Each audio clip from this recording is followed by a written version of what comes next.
Um homem sedutor que por onde passa deixa prejuízos e medo. O golpista até muda a profissão, mas o modo de agir é sempre o mesmo. Um cara boa pinta e sedutor. Sempre com roupas de grife e carros de luxo. Homem suspeito de aplicar golpes em dezenas de mulheres de vários estados do país.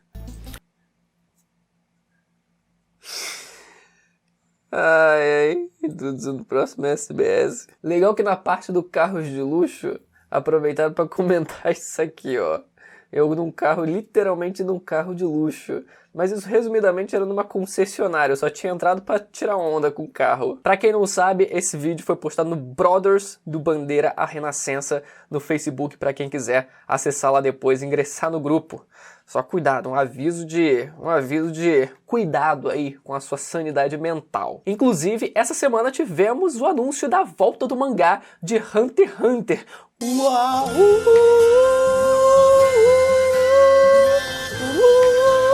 Todo mundo, ai Bruno, tá vendo? Tá vendo? Você disse que nunca ia voltar. Eu nunca disse que nunca ia voltar. Eu disse que o mangá nunca ia acabar. Que, né, eu ainda acredito fortemente que isso seja verdade. Mas não quer dizer que eu não tenha ficado feliz com a volta do mangá. E inclusive eu tô animado pra colocar minha leitura em dia e voltar e pensar em trazer vídeos de Hunter x Hunter aqui pro canal. Então fiquem ligados. Mas galera, hoje a gente tá aqui pra responder as perguntas que vocês fizeram no meu Instagram, @BrunoBandeira95. Começando com uma pergunta excelente aqui, que já vai deixar vocês aqui, caraca. Como é que eu nunca pensei nisso? Do Lucas Betanin, perguntando o seguinte: a Big Mom poderia dar vida a um Poneglyph e perguntar para ele sobre o século perdido? Ou mais especificamente, no caso, se fosse o Rio Poneglyph, que conta exatamente a história ali do século perdido em si, a parte central de toda essa história, né? Fora os outros que contam sobre as armas, enfim.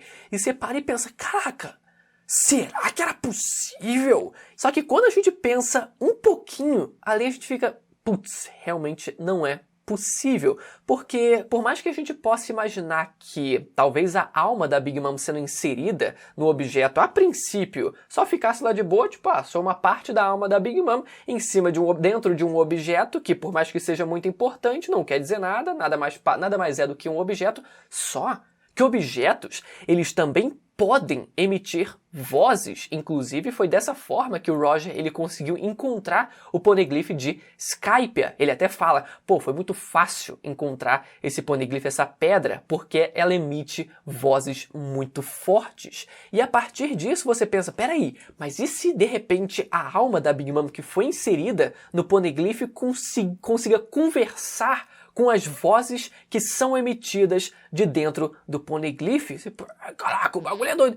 Mas quando você para e pensa, tá, por que a Big Mom não teria feito isso? Então, será que ela já tentou fazer isso e nunca deu certo? Porque ela tinha um Poneglyph, inclusive um Road Poneglyph, em posse dela, e não tinha nenhuma alma dela inserida naquela pedra. Inclusive, a expectativa dela era de que a Purim, ela despertasse a habilidade dela dos 3 olhos para assim conseguir desvendar o que estava escrito naquela pedra. E a Big Mom, se ela tinha pensado nessa possibilidade, ela pode também, anteriormente, ter pensado nessa outra possibilidade de ter gerado vida aquela pedra. Inclusive, seria muito engraçado se ela já tivesse feito isso e isso, na verdade, tivesse dado ruim. Assim como deu ruim, por exemplo, com o Zeus, que acabou mudando de lado. Imagina se ela deu vida a um Poneglyph e o Poneglyph, de repente, decidiu se revoltar e decidiu ir embora tentar fugir da Big Mom. Não conseguiu, talvez. Ela falou, opa, então tira aqui a alma pra deixar quieta. É melhor deixar a pedra, algo importante assim, sem vida nenhuma, porque, pelo menos assim, não tem risco de me trair. Segunda pergunta do vídeo, do Xande Tavares 0. E se a Red Line não for destruída no final de One Piece, como muitos acreditam, mas, na verdade, o Fujitora ou o próprio Luffy afundarem a Red Line e, no fim, acabando por ser destruída também. E eu vejo um fascínio de vocês por querer destruir a Red Line, e eu sinto que é uma ideia tão encantadora. De fato, ela é, porque no fim das contas isso ocasionaria no All Blue, na existência do All Blue, com a união dos mares ali, né, através da anulação, da destruição da Red Line. Só que Eu acho que se a Red Line ela chegar a ser destruída, talvez isso seja mais como uma consequência de um outro fator, porque a existência da Red Line ela nunca foi um símbolo de opressão por si só. Ela dificulta ali, né, o acesso um pouco no caso a Grand Line, mas isso é um processo natural da pirataria, sabe? Se os piratas eles querem se aventurar, eles vão passar por mares complicados. Isso inclui conseguir entrar na Grand Line, seja através da montanha reversa ou seja através do Calm Belt. Eles vão ter que dar um jeito, mas a Red Line por si só, a cadeia continental, ela nunca foi algo que as pessoas no mundo ficam, nossa, mas se não fosse a Red Line, a gente poderia fazer isso e aquilo, poderia navegar à vontade. Não, as pessoas na verdade estão bem tranquilas. Aquelas que querem se aventurar, elas vão assumir um certo risco, mas para a população mesmo nunca foi um problema, nunca foi um incômodo. Para você, por exemplo, levar os tritões até a superfície, você não precisaria destruir a Red Line, e para você destruir Marijoa, que no caso fica, né, lá em cima da Red Line, você também não precisaria destruir a Red Line necessariamente. Mas pode ser que com a luta que provavelmente vai acontecer lá no finalzinho, lá no último clímax de One Piece, que provavelmente vai ser em Marijoa, se Marijoa vir a ser destruída, até com a atuação do Barba Negra, enfim, com a fruta do terremoto, a luta dele contra o Luffy, a coisa pode realmente acabar culminando na destruição de pelo menos uma parte da Red Line, a não ser que a coisa funcione em cadeia, né? E assim a Red Line vai afundando no mundo inteiro, mas se vier a ser destruída, faz sentido que só a parte da montanha reversa seja destruída, porque é lá onde os quatro mares eles se encontram. Inclusive, se a gente olhar de cima, no mapa forma um X. A montanha reversa. É como se fosse realmente, né, o local de um tesouro. Mas o problema é que a montanha reversa não fica no mesmo lugar que Marijoa. Na verdade, eles ficam em posições opostas da Red Line. Então, caso a luta aconteça em Marijoa e tenha alguma destruição da Red Line por lá, a não ser que tenha esse efeito em cadeia, realmente a gente não vai ter a destruição da montanha reversa. O que faria sentido até pro encontro da Labum, ela conseguir, nossa, destruíram a montanha reversa e tal, mas então tem que ver se uma coisa vai conseguir conversar com a outra, né? A luta em Marijoa vai conseguir conversar com o que acontece com a existência da montanha reversa lá no começo da Grand Line, para assim gerar o All Blue e também o encontro com a Labum. Agora a pergunta do Matheus Ribeiro. Esse adora essa pergunta e eu finalmente vou responder a sua pergunta. Eu finalmente vou dar a minha opinião sobre esse assunto que você tanto queria que eu falasse sobre, que é a possibilidade do Garp ser o líder dos revolucionários. Será que realmente é possível que o Garp, ele no fim das contas, tenha sido sempre o cabeça por trás do exército revolucionário e ele sempre esteve lutando pelas costas, por trás da frente das costas do governo mundial, atuando nas sombras junto do seu filho? Vamos lá, vamos lá que eu me empolguei. Um ponto já pra gente começar a instigar essa discussão, para alimentar um pouco esse assunto, é quando a gente pensa no esquema de organização. A gente vê, por exemplo, o Sabo sendo o número 2 do exército revolucionário, e a gente concluindo que o Dragon seja, o cabeça seja o número 1 do exército revolucionário, pelo menos a gente assume isso. Só que existem organizações, como por exemplo a Baroque Works, onde o cabeça, ele não é o número 1.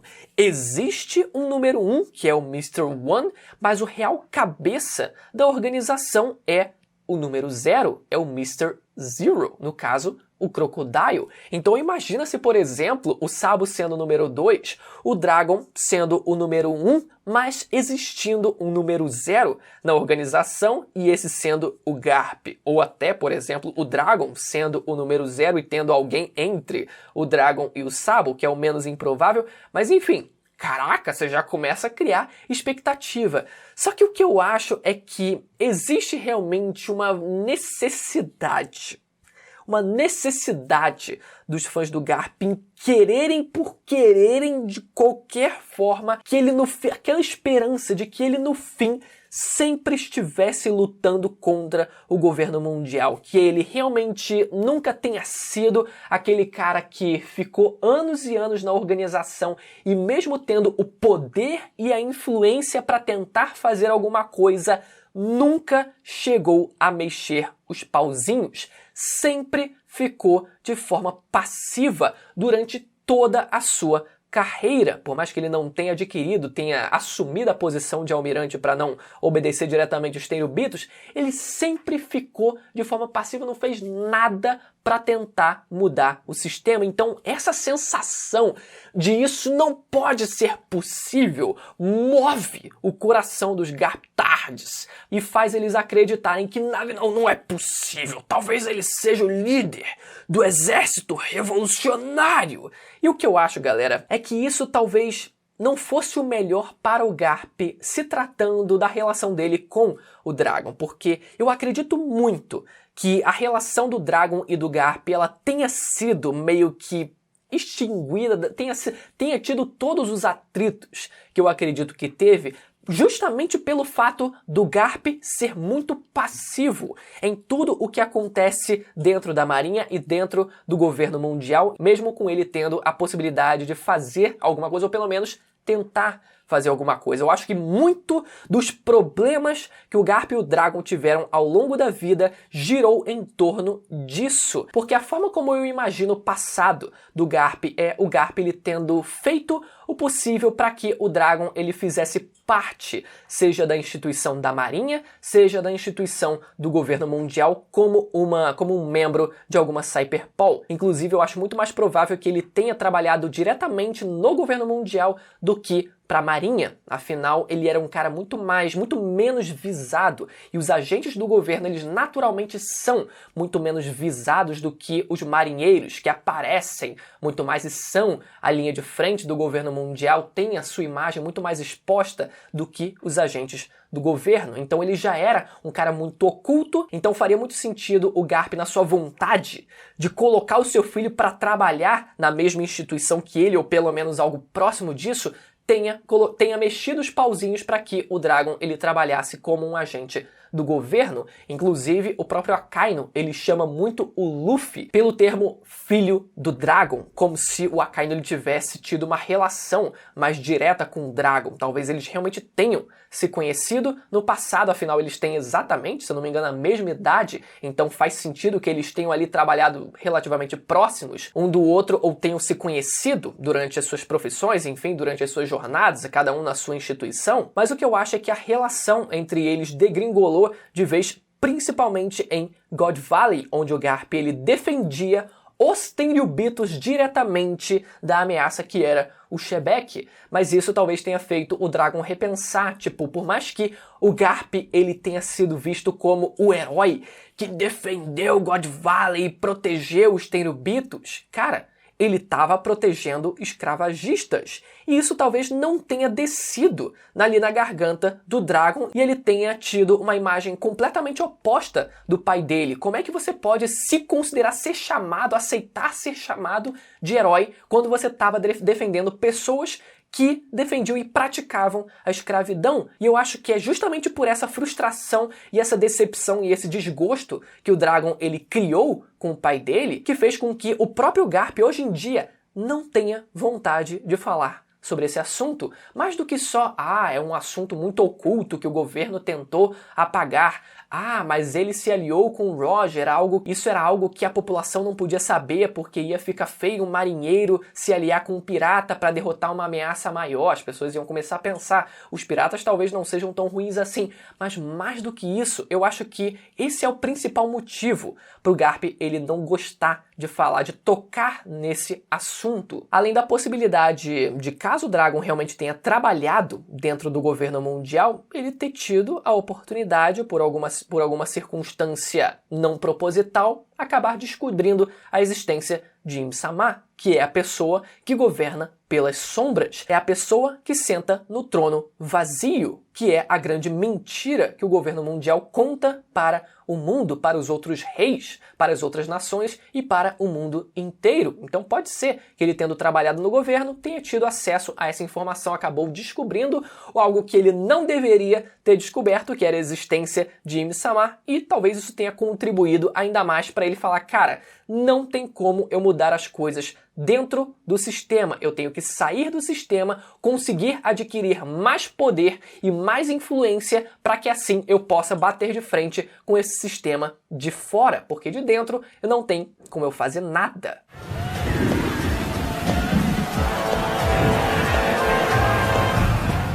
E eu acho que o grande papel do Garp nessa história toda, considerando que ele foi impedido de fazer o que no fim ele queria fazer, que era optar pela sua família ao invés do seu trabalho, no final de One Piece é isso que eu acho que vai acontecer quando a marinha, o governo, tudo tiver indo pro caralho. Tipo, a coisa realmente tiver, cara, tá no fim aqui, tá tudo uma zona mesmo. Eu acho que o Garp, ele finalmente vai poder se sentir livre pra fazer o que ele sempre quis fazer, que é optar pela sua família. E aí, meu amigo, ele pode bater no Akainu, ele pode fazer o que quiser, ele pode bater numa porrada de gente, mas ele vai se sentir livre, afinal, é muito disso que o One Piece se trata também, né? Então, mais do que a resposta ser o Garp, ele sempre agiu contra o governo, eu acho que vai ser muito mais impactante se a gente não descobrir que ele sempre fez parte do exército revolucionário, mas sim, no final das contas, toda essa pressão que ele sentia, toda essa vontade de tipo, cara, eu quero chutar o balde legal,